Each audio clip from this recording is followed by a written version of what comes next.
En junio del 2011 ya Porfirio Díaz se había embarcado para irse al exilio a Francia.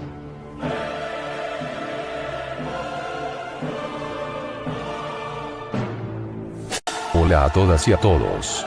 Bienvenidos a un nuevo video de la historia sin sed.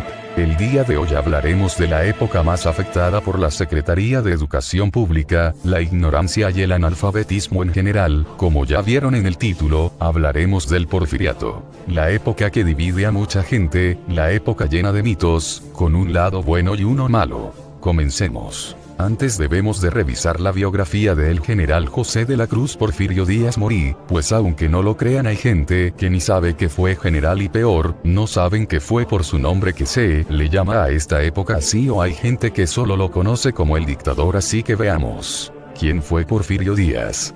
Díaz nació en la capital de Oaxaca el 15 de septiembre de 1830, nació en una familia humilde pero trabajadora. Cuando cumplió 3 años su padre murió de cólera, pero aún le quedaban sus hermanas, su hermano y su madre. Su madre se encarga de un mesón llamado La Soledad, sus hermanas se dedicaron a tejer chalés, y su hermano se enlistó en el ejército del gobierno santanista. Él durante un tiempo se dedicó a ser carpintero, armero y zapatero. Tiempo después, a sus 13 años, entró al seminario, ahí aprendió lo básico, pero destacamos que también aprende latín. Y gracias a ese aprendizaje de latín, Marcos Pérez lo contrata para darle clases a su hijo Guadalupe Pérez. Gracias a esa cercanía, Porfirio conoce el Instituto de Ciencias y Artes de Oaxaca, donde las ideas liberales le emocionan, y gracias a que Pérez era cercano a Juárez, Díaz logra conocer al chiquitín, se interesa más y decide dejar el seminario en 1846 para entrar al instituto, estudió para abogado y ahí fue alumno de Juárez, por lo cual su educación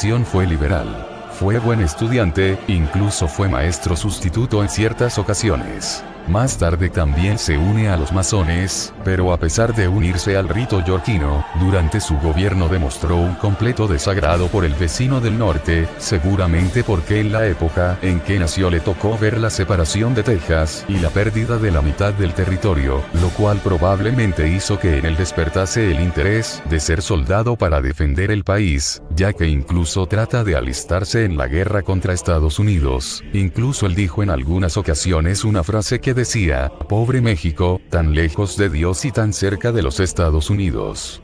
¿Quién lo diría? Incluso fue el gobierno que decidió su destino final. Tiempo después vota en contra de Santa Anna y decide salir del instituto en 1855 para unirse al plan de Ayutla y sacar a Santa Anna del poder, y fue así como comenzó su carrera militar, siendo nombrado durante la rebelión como jefe político de Ixtlán. Una vez finalizada la revolución de Ayutla, se le dio el cargo militar del Istmo de Tehuantepec por parte de Ignacio Comonfort.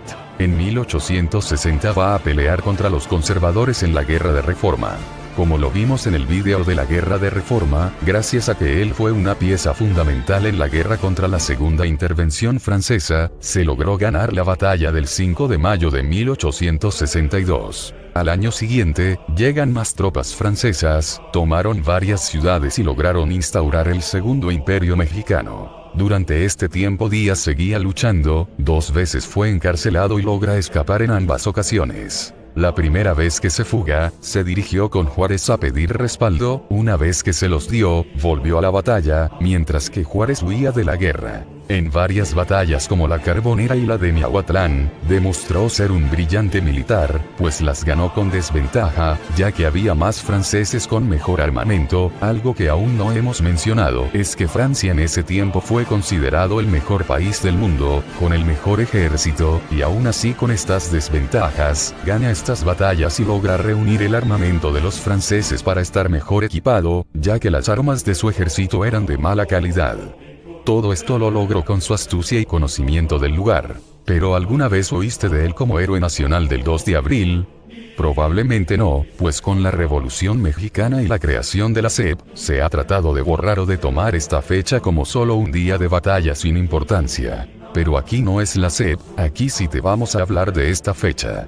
Verán, en este tiempo había 4 ejércitos de parte de los liberales. Estaba el del norte encabezado por Mariano Escobedo, el centro con Vicente Riva Palacio, el occidente con Ramón Corona y el del oriente con Porfirio Díaz. Ellos fueron los encargados de recuperar cada territorio tomado por el ejército conservador, lo cual fue más simple, ya que la retirada del ejército francés había debilitado al imperio, por lo cual se facilitó la recuperación del territorio. El ejército imperial da resistencia en la Ciudad de México, Querétaro y Puebla. Para este tiempo de crisis del imperio, los conservadores le ofrecieron a Díaz pasarse del lado conservador, lo cual no pasó. Porfirio Díaz se dirige a la ciudad de Puebla y comienza a sitiar la ciudad. Para la madrugada del 2 de abril, Díaz ordenó el ataque antes de la llegada del carnicero de Tacubaya. Fue así como logró la victoria más impresionante de su carrera militar, y fue conocido como el héroe del 2 de abril. Fue durante mucho tiempo que esta fecha fue tan importante que hubo una mega celebración, se inauguraron obras públicas y había desfiles en honor del general.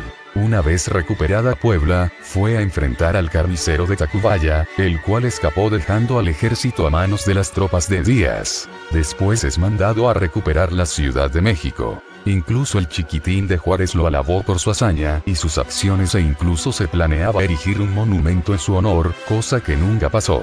Al día de hoy solo existe una estatua pública del general, está ubicada en Orizaba y se presentó al público en el 2015, pero la gente ignorante va a protestar diciendo que fue lo peor que le pasó a México. Incluso el inepto Noroña dijo que la tiraría, ignorando por completo lo que él hizo por el país y que de todas formas, podemos ver que se le debía la estatua por parte del gobierno. El cabrón ignorante. A 10 le voy a decir que antes del 20 de noviembre tiene que quitar esa estatua. Si no la quita, aunque venga solo yo, el 20 de noviembre, yo creo que va a haber gente, pero aunque viniera solo, voy a venir y voy a convertir esa estatua en el monumento a los 43 normalistas víctimas de desaparición forzada de Ayotzinapa. 20 de noviembre. Pero bueno, continuemos. Fue así que Díaz logró debilitar lo último que quedó del imperio, logrando la victoria para Juárez. Un dato curioso, durante este tiempo el general Díaz tenía planeado casarse por primera vez con su sobrina, Delfina Ortega, hija de Manuela Díaz, hermana de Porfirio Díaz, y del doctor Manuel Ortega. Esto no es nada raro para la época, pues muchas personas acostumbraban a casarse entre familiares, ya sean científicos, gente de la realeza o escritores famosos, se casaron con un familiar. El caso es que se iba a casar con ella en 1867, pero no pudo asistir a su boda, pues estaba preparando todo para recuperar Puebla, así que mandó a alguien a casarse en su nombre. Con ella tuvo 5 hijos, de los cuales solo sobrevivieron 2, Deodato Lucas Porfirio, más conocido como Porfirio Ortega, y Luz Aurora Victoria, pero estos no serían los únicos hijos del general que lograron vivir, ya que el mismo año que se casó por primera vez, nació su primera hija, Amanda Díaz Quiñones, mejor conocida como Amada Díaz, la hija consentida del general y de Rafaela Quiñones. Esta hija la tuvo fuera del matrimonio, pero aún así la reconoció y cuando llegó su primer mandato se hizo cargo de ella, ya que no supo de su existencia hasta ser presidente. Continuando con el fin del imperio, a Porfirio se le obsequió la hacienda de la Noria como recompensa por sus servicios militares. Pero como vemos, Juárez no le dio tanto aprecio a los soldados y comenzó el proceso de desmilitarización para evitar que alguien tratase de derrocarlo otra vez. Porfirio tuvo la ambición de ser presidente, así que compite contra Juárez en 1867 pero perdió, se lanzó nuevamente contra Juárez y Lerdo en 1871, Juárez ganó por un fraude que ya explicamos en el anterior video, lo cual molestó al general que se negó a aceptar la victoria tramposa de Juárez, incluso en su tiempo dijo que nadie lo eligió y que era un mal presidente. Fue así como comenzó la Revolución de la Noria, en la cual incluso hubo apoyo de militares como Bernardo Reyes, el Manco González o su hermano Félix Díaz. Pero a pesar de todo él no solo perdió la batalla, también durante este tiempo perdió a su hermano Félix Díaz, el cual fue torturado hasta la muerte por juchitecos, ya que el años atrás había acabado con una rebelión de ellos contra el gobierno, y tuvo la ocurrencia de llevarse a rastras la estatua de un santo, lo cual generó un odio hacia él. Fue brutal su muerte, lo devolvieron en una caja de madera, estaba en pedazos tal cual como él le había hecho a la estatua de San Vicente.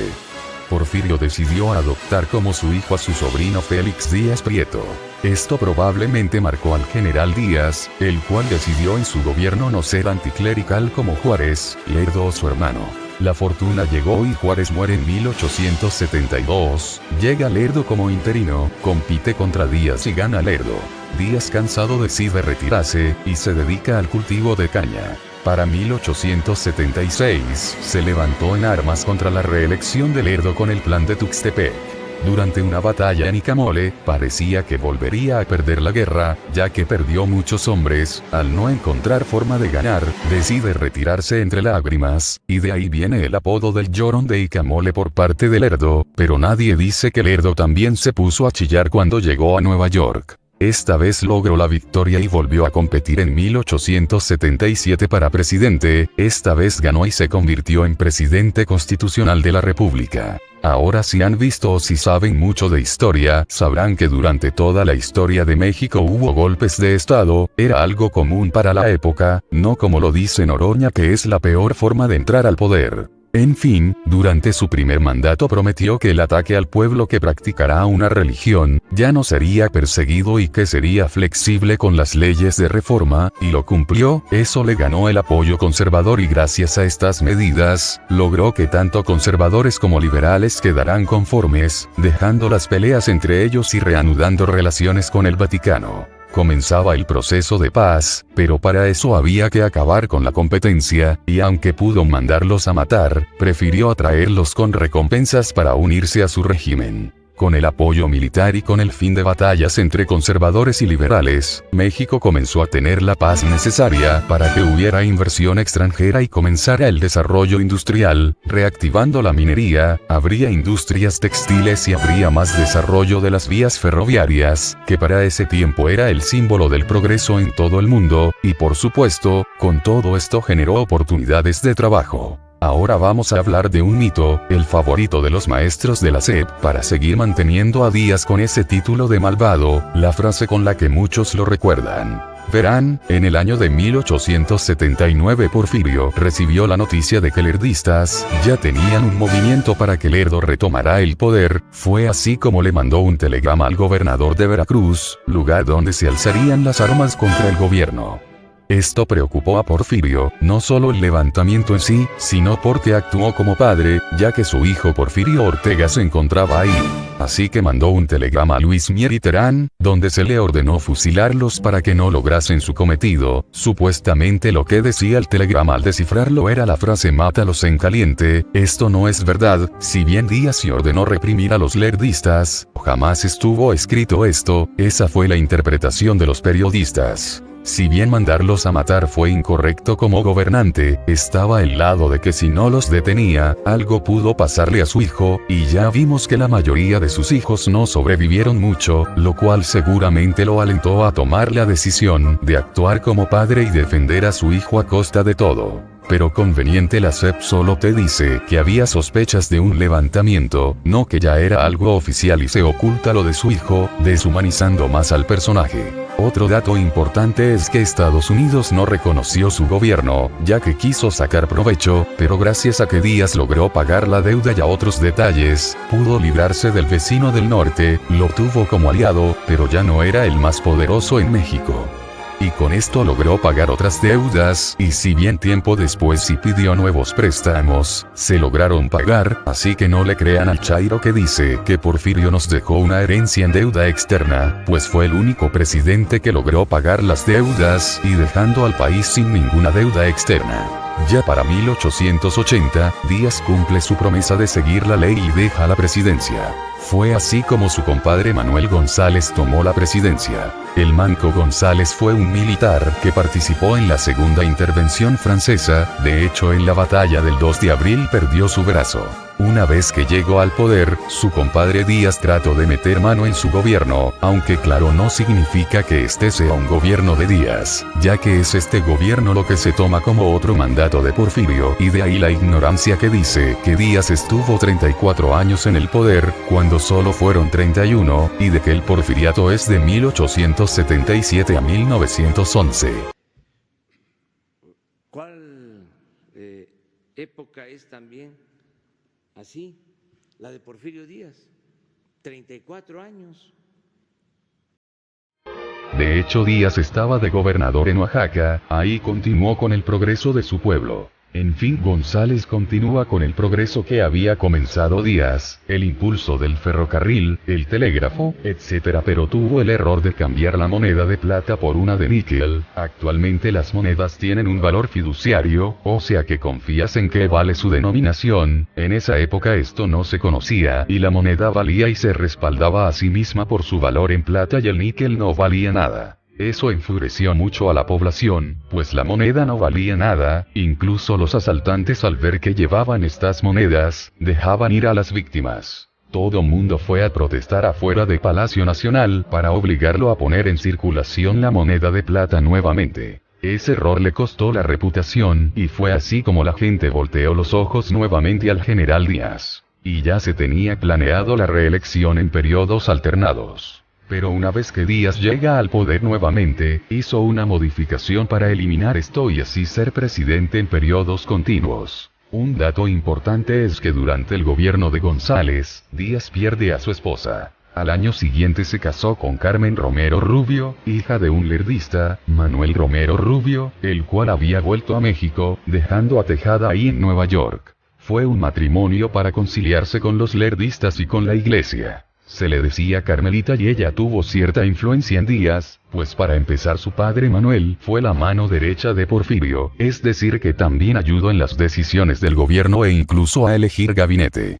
En cuanto a Carmelita, ella se encargó de su imagen personal, ya que lo vestía con los colores y ropa de moda francesa, e incluso ella le ponía polvo de arroz para blanquear su cara. Una vez instaurado Díaz en el poder, y al ver que González había hecho de las suyas a pesar de haberle dicho qué hacer en su gobierno, decidió que él mismo seguiría su plan de gobierno. Fue ahí cuando Díaz nombra gobernadores, jueces, senadores y diputados, pero no es como ahora que es cualquier compadre ignorante. Díaz se aseguró que solo los más intelectuales estuvieran en el poder. De ahí también surgió el grupo de intelectuales que aconsejaban y eran los engranajes para que el gobierno funcionara, los científicos. Se habla mucho de los científicos durante el porfiriato. Su nombre real era la Liga Oficial Liberal de Apoyo a Reelección del General Díaz, creado en 1892 por Romero Rubio para apoyar la reelección de Porfirio. El grupo años después se conoció como científicos. Se les consideraba científicos ya que solo creían que debía enseñarse lo demostrable por la ciencia con el positivismo de Comte y que debía de haber un especialista en el tema en cada una de las secretarías, a diferencia de ahora con gente ignorante al mando del país.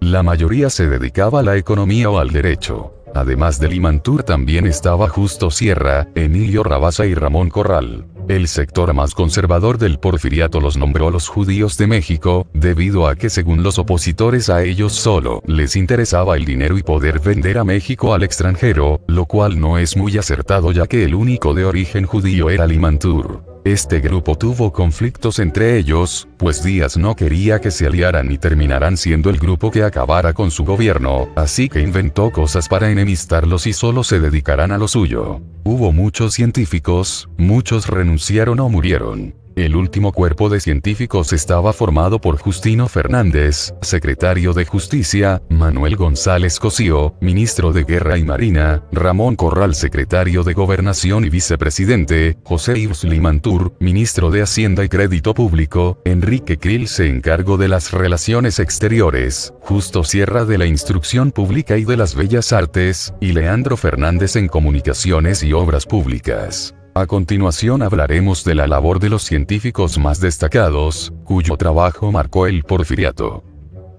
La labor de Justo Sierra fue muy notoria, ya que la Universidad Pontificia había sido desaparecida en tiempos de Juárez y Sierra la revivió nombrando la Universidad Nacional de México, que años después adquiriría su autonomía y hoy es la UNAM. Aquí se afiliaría la Escuela Nacional Preparatoria a la universidad como es en la actualidad.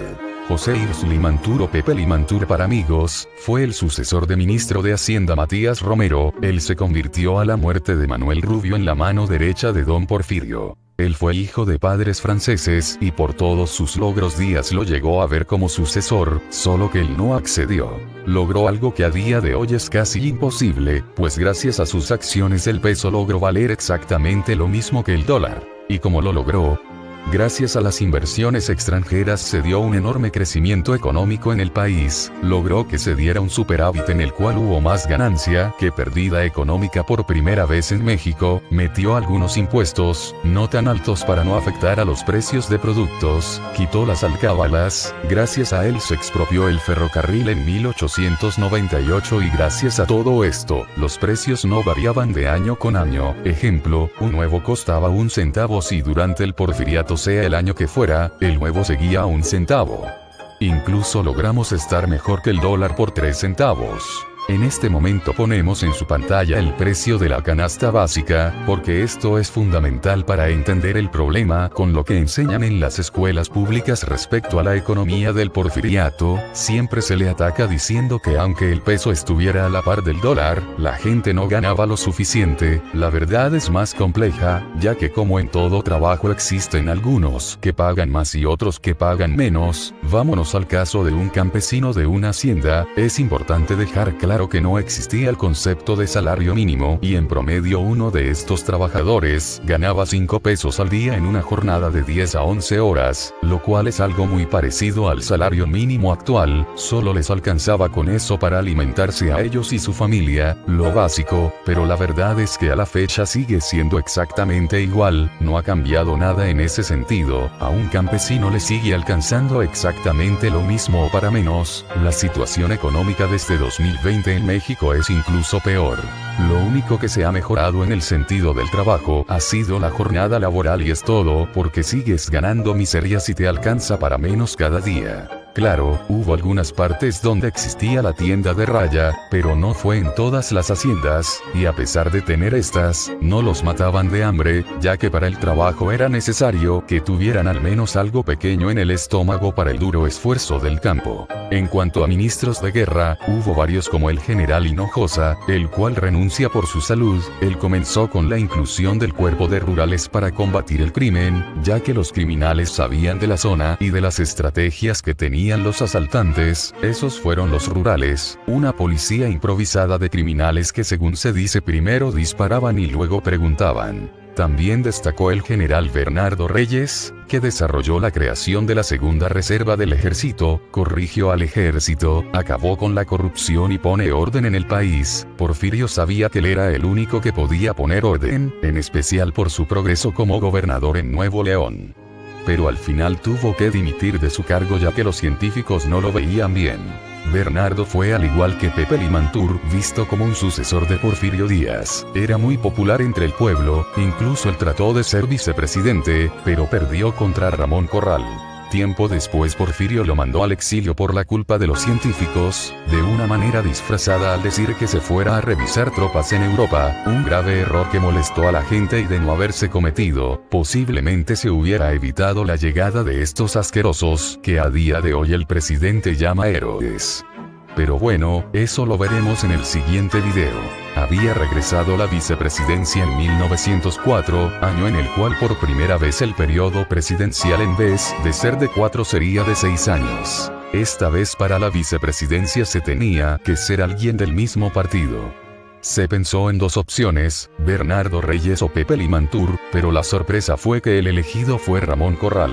Él durante su vicepresidencia, negoció las facilidades para la inversión en minas y para la modernización de la tierra. En el porfiriato se creó el tranvía en la Ciudad de México, y los barrios recuperaron el nombre de colonias. Por primera vez en la historia de nuestro país, se vio como una actividad económica al turismo, y se implantó definitivamente el positivismo en las escuelas. En los planes de educación, se tenía planeado que los maestros debían de ir a las haciendas para enseñarle a los campesinos. El problema eran los hacendados, que no les convenía que el campesino aprendiera. La antes mencionada reconciliación con la iglesia fue en parte porque Porfirio renunció a la masonería. Porfirio, a diferencia de su hermano, era profundamente católico y a la muerte de su sobrina, para que pudiera irse libre de pecado por haber caído en endogamia, Porfirio acordó con la iglesia darles las tierras que Juárez les había quitado. Como ya lo mencionamos, eran otros tiempos y la endogamia estaba permitida, solo que en este caso no al ser parientes directos. En el Porfiriato ocurrieron muchas cosas más. El lema era paz, orden y progreso. Porfirio Díaz creía que si se trabajaba lo suficiente y se aseguraba la estabilidad política además de la educación, México podría ser un país de primer mundo, pero para acceder al primer mundo, México ya no podía estar aislado en el mapa, así que buscó recuperar totalmente toda relación con los países europeos, permitiendo la inmigración francesa al estado de Veracruz y Puebla, y la inglesa al estado de Hidalgo. Es preciso mencionar que Porfirio Díaz es crucial para la cultura hidalguense. Verán, durante toda la época de la colonia, el actual Hidalgo era un territorio poco poblado y poco civilizado, a pesar de su cercanía con la capital, debido a que aún había muchas culturas algo hostiles, además de tener buena geografía, extraña, pero en la misma colonia, se descubrieron importantes minas en lugares como Zimapán, donde había mucho oro que se mantuvo hasta la época de Santa Anna, e iniciaron rebeliones para que se dejara de llamar territorio minero central, así como separarse del Estado de México y de Querétaro. Se acabó el oro y el lugar se convirtió en un megapueblo fantasma, solo que en la época de Juárez se descubrió que también había enormes cantidades de plata y se vuelve a poblar el lugar nombrando a Pachuca como capital y dándole el título de estado, solo que él trataba a Hidalgo como se le antojaba, un día le quitaba el título de estado y al otro se lo regresaba. Porfirio Díaz se comprometió con la región, diciendo que sería definitivamente un estado. Pobló Real del Monte con mineros ingleses provenientes de Cornwall, al igual que el hoy pueblo fantasma de la Encarnación, donde se descubrió fósforo y acero. En este lugar prácticamente se construyó toda la base para la Torre Eiffel, pero la SEC y sus maestros de la CENTE no habla de esto.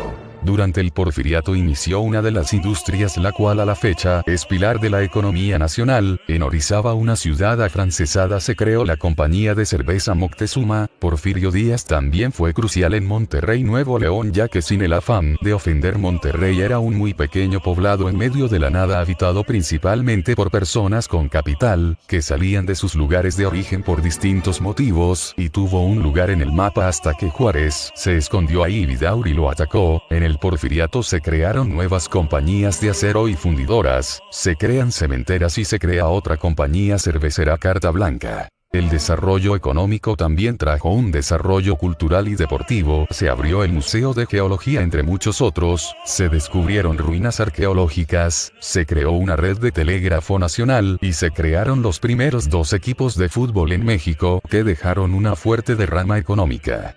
Se trajo el kiosco morisco, Museo del Chopo, se invierte en petróleo e industria textil por primera vez. Porfirio Díaz decía que si México quería ser un país de primer mundo debía tener un gran ejército. Se militarizó a México como nunca, enviando a los alumnos más destacados de los colegios militares a Francia, entre ellos Felipe Ángeles, que estudió en Saint-Cracy y que creó el primer fusil de retroalimentación 100% horizontal, y Manuel Mondragón, el mejor general de artillería mexicano, junto con Felipe Ángeles, creó el fusil Porfirio Díaz 1908, el primer fusil semiautomático en la historia, ganándole a la compañía Mauser, o sea, que ya no tenías que cortar cartucho con el cerrojo y podías disparar varias veces seguidas, mejorando la cadencia de tiro. El mismo Mondragón creó y dirigió una batalla borrada de nuestra historia, ya que Mondragón le dio el primer golpe militar de la decena trágica Madero, la batalla naval de Salina Cruz en Oaxaca, cuando México hundió en el Pacífico a un buque de ataque yanqui con camiones diseñados por el propio Mondragón,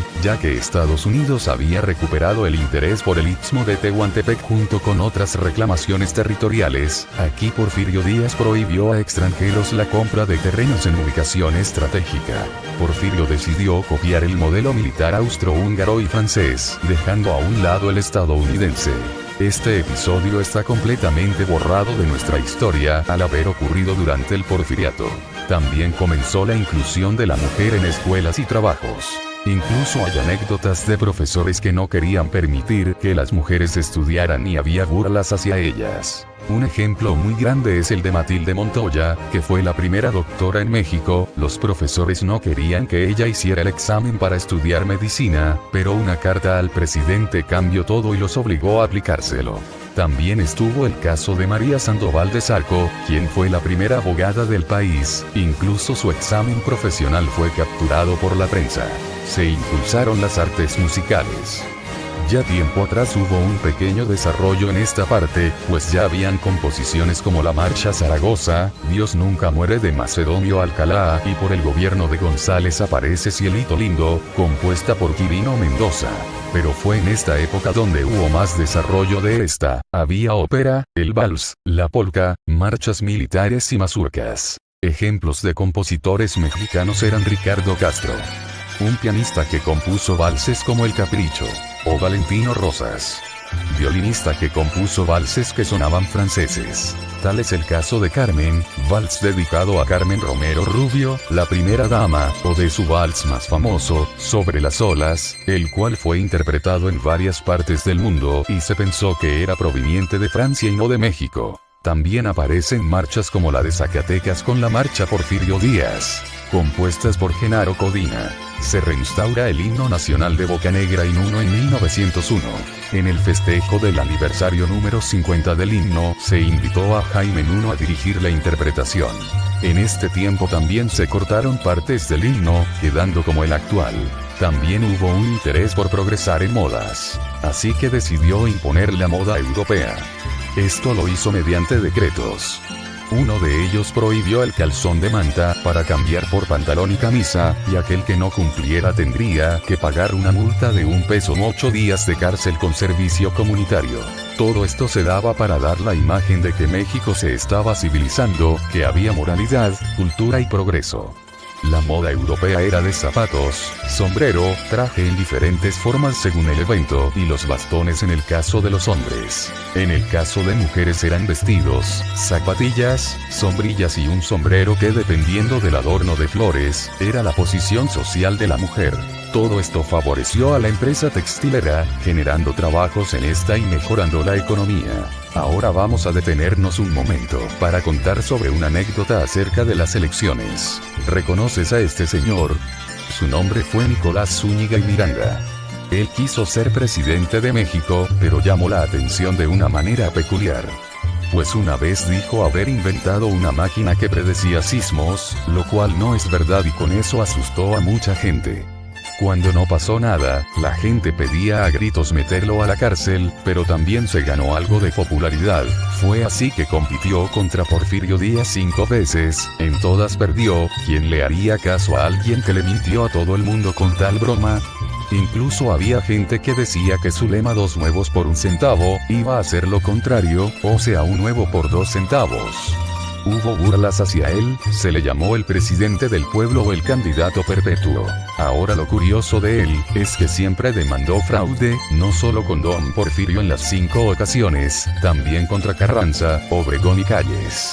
Tuvo una oportunidad de ser presidente en las elecciones contra Obregón, que se quisieron cancelar sus votos por el asesinato de Carranza, lo cual no pasó.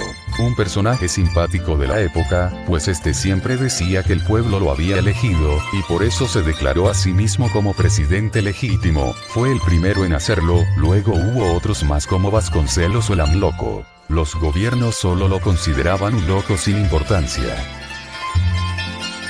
Continuando con la forma de gobierno, en este tiempo, las calles fueron muy seguras gracias a la militarización de la época, había soldados haciendo guardia, estaban los gendarmes, los rurales y hasta se habla de una policía secreta. Todo con tal de acabar con el bandidaje y mantener la paz. Incluso en la noche no había descanso, ya que en la noche también hubo gendarmes patrullando. Díaz también permitió que los restos de Lerdo regresaran al país en 1889, pues murió en Nueva York. Esto lo mencionamos como dato curioso. Se inauguró el cine gracias a la visita de los hermanos Lumière, con lo cual se puede decir que Porfirio fue de cierta forma, el primer actor de México. Pues la primera película fue el presidente de la República paseando a caballo en el Palacio de Chapultepec. El telégrafo llegó a México, la electricidad, el teléfono y el gramófono. Poco a poco se iluminaron las calles. Incluso Díaz felicita mediante una grabación a Thomas Edison por sus logros tecnológicos, aunque se los robó a Tesla. Aparecieron medios de transporte como el tranvía eléctrico y aparecieron los primeros modelos de auto. Díaz había cambiado la bandera de México haciendo una pequeña modificación de las alas. Ahora estaban firmes, diciendo que había orden y control. Se construyeron más de 19.000 vías férreas. Hubo modernización en puertos como el de Veracruz. Se creó la escuela naval. También se establecieron relaciones con Japón mediante un grado de amistad, comercio y navegación. Se destacaron héroes como Hidalgo, Morelos o Juárez. Ahora hablaremos de un dato curioso.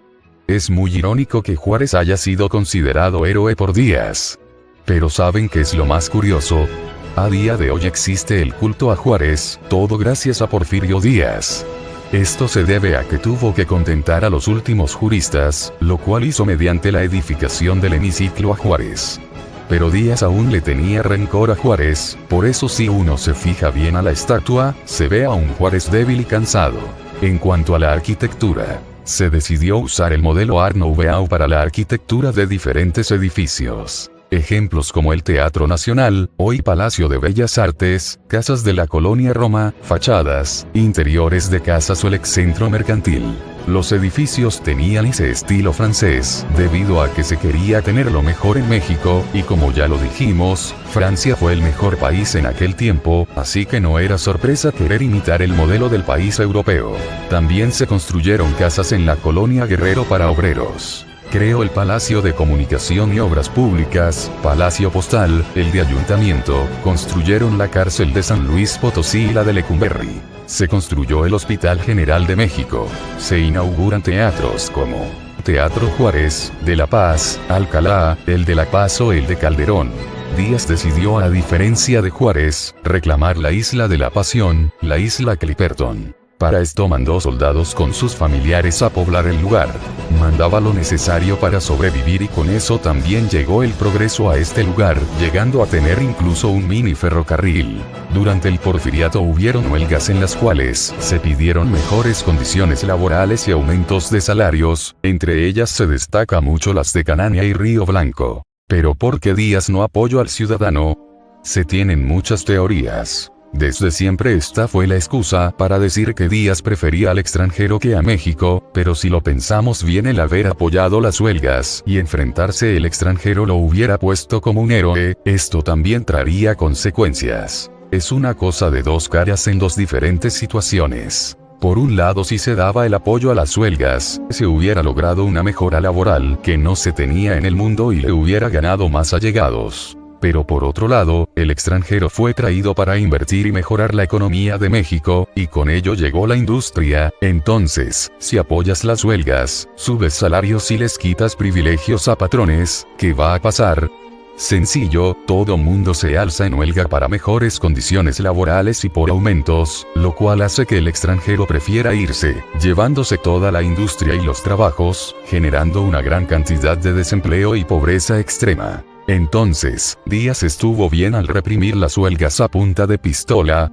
No, para nada. Pero aún así, si se revisa ambas caras de la moneda, es una situación muy complicada de hablar, pues por un lado hubo miles de asesinatos, y por el otro, el extranjero seguía con la industria, continuando con los empleos y con malos tratos laborales. Para este punto hay que mencionar las haciendas. Las haciendas fueron una gran fuente para el desarrollo económico, eran muy importantes, pues de ahí salía la mayoría de alimentos de forma industrial. Estas también generaron trabajo. Ahora de una vez sepan que aunque estas tengan su reputación de ser lugares donde se explotó a la gente, la verdad es que no en todas había explotación.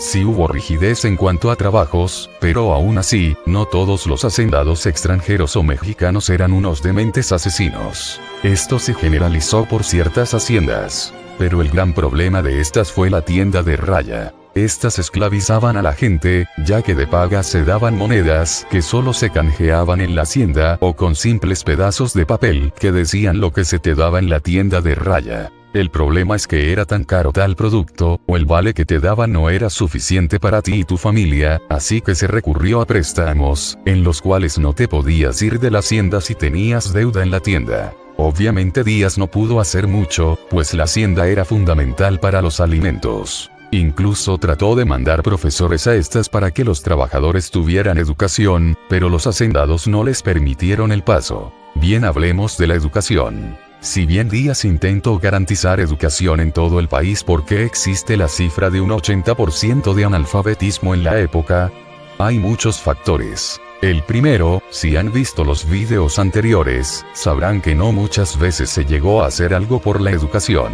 De hecho, no hubo muchos personajes que les importó esta. Otro factor es que también siempre cambiaba el modelo de educación, pues siempre que había cambio de gobernante, los que hicieron algo con la educación, solían cambiar el modelo.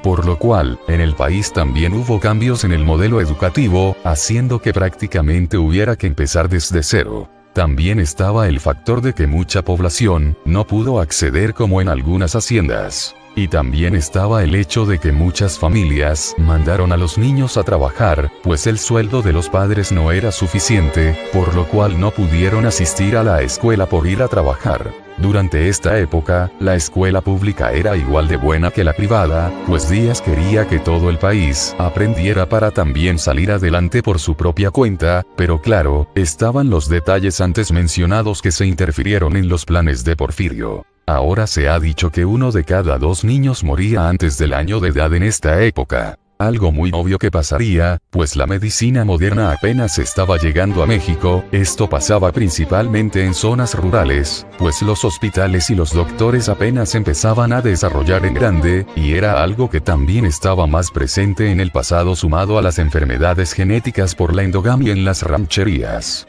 Pero claro, la SEP no te habla de todas las muertes de niños que hubo gracias a la falta de desarrollo antes de la época. También hubo un desarrollo en la medicina moderna de aquella época.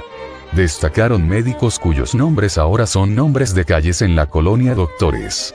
Y se erigieron estatuas como el Dr. Manuel Carmona. Ahora veamos algunos mitos del porfiriato. Existe el mito y el intento de sus detractores de culparlo por lo sucedido en las huelgas de Río Blanco y Canania, que fueron reprimidas y acabaron en masacre, pero la cosa no va por ahí. Para empezar, son dos cosas distintas, más precisamente con 1 año de diferencia, en una mineros y en otra de trabajadores textiles y del yute, que exigían ganar lo mismo que los trabajadores estadounidenses. En ese momento no existía el sindicalismo ni el derecho a huelga, y al ser una importante labor económica en la región centro de Veracruz en el caso de Río Blanco, por lo cual el gobernador militar Teodoro Dehesa ordenó la inmediata represión, y a Díaz solo le llegó la noticia. No justificamos la represión, solo que tampoco mencionan que antes de decretarse directamente la huelga, hubo una riña y disparos entre los trabajadores que querían huelga y los que no, por lo cual intervino la autoridad local. Es completamente falso que la injusticia de las haciendas era gracias a él. Eso fue por culpa de las compañías deslindadoras en la época juarista que se la dejó a Porfirio. Es falso que él inició la guerra ya aquí en Sonora exterminando a este pueblo indígena. Según los datos oficiales, la guerra inició desde tiempos de la colonia, solo que se vio en el porfiriato por el avance de los medios de comunicación y por el avance de la industria militar, que provocó que la guerra fuera muy desigual. La guerra sirvió para que cadetes del colegio militar adquirieran experiencia en tácticas, aunque no la justificamos. El mismo Álvaro Obregón, tratado como héroe por la historia oficial, dijo que la guerra ya quiera la oportunidad para que Sonora se librara de su vergüenza indígena, para que vean lo oscura de la historia oficial. Es un mito que dejó una herencia millonaria a cada mexicano, como lo manejaron canales tendenciosos, ya que dicen que eso está en la Reserva Federal. Es falso, ya que esto se fundó cuando él ya había renunciado a la presidencia. Ahora hablemos del capítulo más incómodo para la sociedad del porfiriato. Verán, en 1901 hubo una fiesta de puros hombres, donde la mitad vestía de hombre y la otra de mujer. Se capturaron a todos a pesar de no haber una ley en contra de la homosexualidad en México. Lo escandaloso del asunto fue que la mayoría de hombres eran conocidos al provenir de la aristocracia, además de que tenía esposa e hijos. Pero lo más escandaloso fue que en el baile estaba Ignacio de la Torre y Mier, un hacendado muy importante debido a que tenía una de las haciendas más productivas en el mundo, el cual se casó con Amada Díaz, hija del presidente Porfirio. Se dice que al ser familiar del general, se le dejó ir. Porfirio lo salvó no porque fuera familia, sino para no manchar la reputación de su hija. Al final se dejó ir a los poderosos, y a los demás que aún seguían vestidos como en el baile, tuvieron que hacer servicio comunitario limpiando calles. A este evento se le conoce como el baile de los 41, pero en realidad fueron 42, lo que pasa es que Díaz borró el nombre de Ignacio para que su reputación no se manchara. Ahora aquí les va otro mito de la SEP, que obliga incluso a que profesores y a ciertos funcionarios para fomentar la lectura y el aprendizaje, recomiendan un libro llamado México Bárbaro. De una vez les digo, esto solo es publicidad falsa de los yanquis, cuando al gobierno del norte no le convenía Díaz en el poder, ya hablaremos más a fondo esto en el siguiente video. ¿Se acuerdan de Félix Díaz? Pues en ese libro se le acusó a Porfirio de ser un sanguinario que incluso mandó a esclavizar a los asesinos de Félix. Esto es falso, pues incluso existe una anécdota en la cual se encontró a uno de los asesinos de Félix y este fue llevado ante el general cuando era presidente. Él solo lo dejó ir con las siguientes palabras: en la política no hay amores, ni odios. Continuando con el porfiriato. Porfirio Díaz encabezó el centenario de la independencia, una fiesta enorme que se vino con todo lujo durante todo el mes de septiembre. Se inauguró el Ángel de la Independencia, el monumento a Juárez, manicomio La Catamueda, acueductos, escuelas, jardines y sedes gubernamentales. Se destacó al arquitecto Rivas Mercado encargado de monumentos como el Ángel. Las ciudades estaban llenas de luces, decoración, representaciones históricas, carros alegóricos, fuegos artificiales y marchas militares. El día más importante fue el 15 de septiembre, Porfirio ordenó traer la campana de Dolores a Palacio Nacional.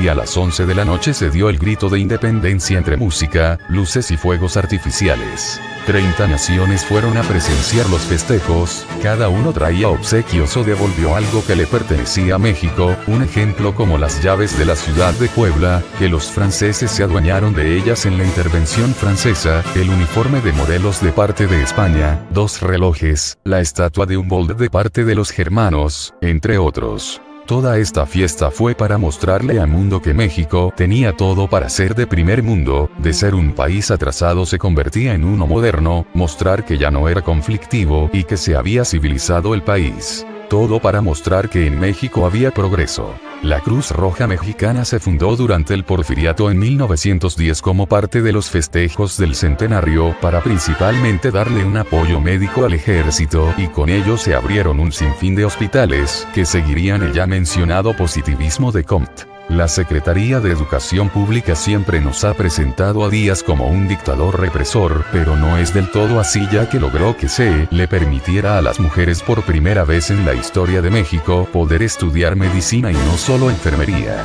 Además se acuña la primera moneda conmemorativa en la historia de México, reabriendo la Casa de Moneda de Real de 14. Todo parecía ir bien para que México, que a pesar de la desigualdad, pobreza y situaciones laborales, se convirtiera en un país de primer mundo. Todo hasta que en 1908, Díaz tuvo una entrevista con James Creelman, un periodista de la revista Pearson, un yanqui. En la entrevista, Díaz dijo que fue duro hasta llegar a la crueldad con tal de mantener la paz y el orden. Pero la parte más importante fue cuando Creelman pregunta acerca de cuánto tiempo seguirá el general en la presidencia, a lo cual Díaz contestó: he esperado pacientemente a que México esté listo para elegir a sus gobernantes, sin riesgo de que el poder sea transferido con derramamiento de sangre, creo que ese momento ha llegado. Estas palabras serían el gran error del general. Había varios interesados en ser presidente, entre ellos el inepto Madero y por supuesto Zúñiga y Miranda. Reyes también quería pero seguía en Francia. Fue así que para 1910 Díaz se contradijo, mandó arrestar a Madero y se reeligió. Díaz pensaba que Madero no era apto para el poder, y no se equivocó al final.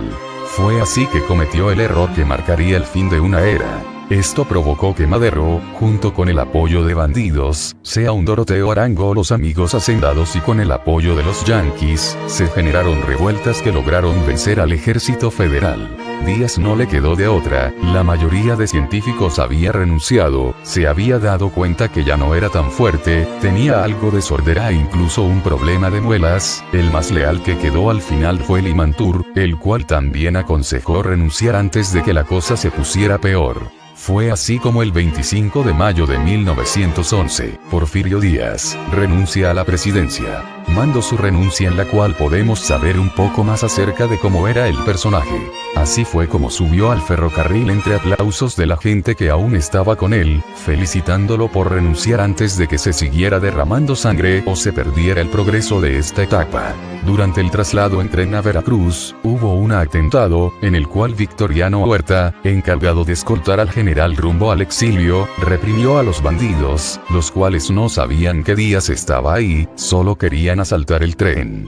Se dice que Díaz comentó: Madero ha liberado al tigre, veamos si puede controlarlo, lo cual obviamente no pasó. Díaz llegó a Veracruz, el 31 de mayo de 1911. Se despide por última vez de México. Victoriano Huerta, al ser escolta de Porfirio, y tener que despedir a su general, al cual defendió en la guerra que acabó con el régimen, obtuvo un enorme odio hacia Madero. El puerto recibió al general con aplausos, elogios, flores y música, pues no se iba como dictador, sino como un presidente que renunció antes que seguir derramando sangre, incluso se tocó el himno nacional. No es como lo dice Noroña, AMLO o la SEP, es mentira que el pueblo entero se levantó en contra de Porfirio Díaz para sacarlo. Al tirano, al que el pueblo de México sacó tomando las armas, que le costó 10 millones de vidas a la gente. De hecho, tampoco es verdad lo que acaba de decir Noroña. En el porfiriato, a pesar de las sangrientas represiones en las huelgas de Cananea y Río Blanco, la guerra contra los yaquis y los disparos contra criminales o los revolucionarios, hubo menos muertes durante esta época, y ni siquiera se llega a acercar a la cifra mencionada. De hecho, ni siquiera con el levantamiento en armas para sacar a Díaz del poder, hubo tanto derramamiento de sangre como en el gobierno de Juárez, o en la época revolucionaria, cuando las matanzas por montón fueron con los revolucionarios que se mataban unos contra otros. Continuemos. Porfirio Díaz, junto con su esposa Carmen, su hijo Porfirio Ortega, y sus nietos, subieron al barco Ipiranga rumbo al exilio en Francia, lugar del que nunca volvería. El pueblo lo despidió con el vals Dios nunca muere de Macedonio Alcalá. Una vez que llegó a Europa, tuvo un gran recibimiento, todo el continente lo elogiaba por sus acciones en México. Solo hubo una excepción de parte del sector radical comunista en España, que no lo bajaba de asesino. Se avecindó en un departamento simple de clase media en París, Francia, fue curado de su enfermedad de dientes en Suiza. Se encontró a varios de los científicos que también se autoexiliaron, tal es el caso con Limantur, Ramón Corral o Justo Sierra. Durante este tiempo en el exilio, se dedicó a viajar por varios países europeos junto a su familia. Visita El Cairo, Egipto, Nápoles, Roma, Francia, España, Alemania, entre otros. Díaz fue invitado a ciertos eventos o lugares donde se le dieron honores. Tal es el caso de Francia, donde fue invitado al Museo Nacional del Palacio de los Inválidos, lugar de la tumba de Napoleón Bonaparte. Ahí lo recibieron soldados franceses que habían peleado en la intervención francesa. Todo fue orquestado por el general Gustave Fioux, que le rindió homenaje por su carrera militar. Es muy conocido el episodio en el cual Díaz tuvo en sus manos la espada de Napoleón, ya que se consideró que desde Napoleón no hubo alguien más digno que Díaz de tener la espada en las manos. En España, el rey Alfonso XIII le obsequió una espada. Se le invita a Alemania para presenciar las maniobras militares del Kaiser Guillermo II. En el exilio, donó su sueldo para premiar a los mejores alumnos del colegio militar. Se enteró de lo que pasaba en México, incluso de la decena trágica, que aunque eso le daba alguna esperanza de volver a México para morir, le resultó deshonroso la acción de Huerta, pues traicionó el código militar. Díaz vivió hasta el 2 de julio de 1915. En sus últimos días balbuceaba con el recuerdo de Oaxaca. Murió acompañado de su familia, ningún compañero político está cerca, de hecho ya para este año los más cercanos a él, ya habían muerto. El cadáver fue embalsamado y puesto en una iglesia ya que se tenía el plan de repatriar sus restos, pero al final no se logró, pues la situación en México no había mejorado con la expulsión del señor, e incluso había empeorado bastante. Además, la ignorancia y la negativa de los gobiernos revolucionarios que querían seguir sus ideales, pusieron más complicada la situación. Fue así como el cadáver del viejo general se le enterró en el cementerio de Montparnasse, en Francia, donde al día de hoy sus restos continúan ahí. Al día de hoy la ignorancia abunda.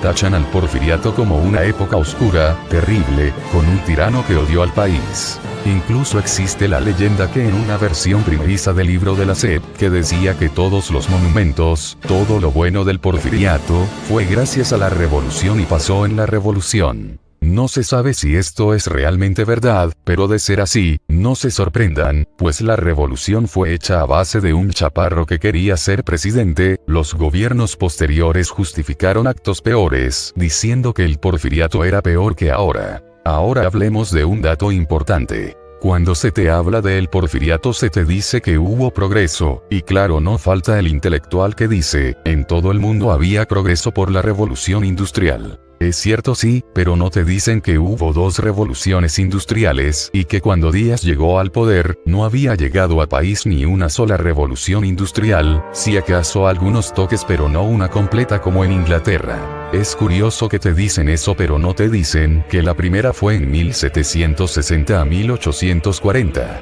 Imagínense lo atrasados que estábamos y apenas en el porfiriato comenzó ya de manera oficial llegó la primera y la segunda que estaba de 1870 a 1914. Todo el progreso del porfiriato se perdió gracias a los gobiernos revolucionarios y postrevolucionarios. A día de hoy solo quedan los monumentos, algunos se derribaron, otros fueron dañados en las guerras que hubo en la década de 1910 a 1920. Todo hubiera cambiado si Porfirio hubiera pasado el poder a alguien, pero ¿a quién? Algo curioso es que la mayoría del gabinete de Díaz era más joven que él, pero extrañamente, morían más jóvenes que Díaz. Esto junto con el recuerdo de Manuel González, probablemente le hizo pensar que era muy fuerte y que duraría mucho en poder y que solo él podía llevar las riendas del país. Pero si vemos la historia, había mucha gente a la cual dejarle el poder. El mejor para continuar su proyecto fue el general Bernardo Reyes, ya que gracias a sus acciones, logró industrializar Nuevo León cuando fue gobernador, logró que el ejército se reformó, lo cual ayudó a poner en orden al país. Es muy curioso cómo en el momento en que se fue Reyes, empezó la decadencia del gobierno. Esta acción junto con la entrevista con Krillman, el descontento de Estados Unidos y el de una clase aristocrática, fue lo que terminó con el sistema. Una conclusión muy acertada sería decirles que no se crean todo lo que dicen en las escuelas públicas, juzguen de quién viene. Cuando un libro ataque a alguna persona de manera descomunal, pregúntense por qué. La historia ha sido extremadamente cruel e injusta con Porfirio Díaz, ya que, si bien cometió errores, él siempre vio por el interés de México. A final de cuentas murió sin tener mucho, él no se quedó nada por interés personal, a diferencia de Juárez con su inmenso testamento. Pero bueno, si lo analizamos a fondo incluso podríamos decir que fue un gran héroe, pero eso ya se los dejamos para que reflexionen. Si les gustó el video no olviden darle like, suscribirse para ver más contenido como este. Gracias por su atención y si se les hace de interés el tema, nos ayudarían mucho compartiendo el video para que más gente pueda verlo y abrir un poco los ojos. Gracias y recuerden, la cultura es más fuerte que la SEP.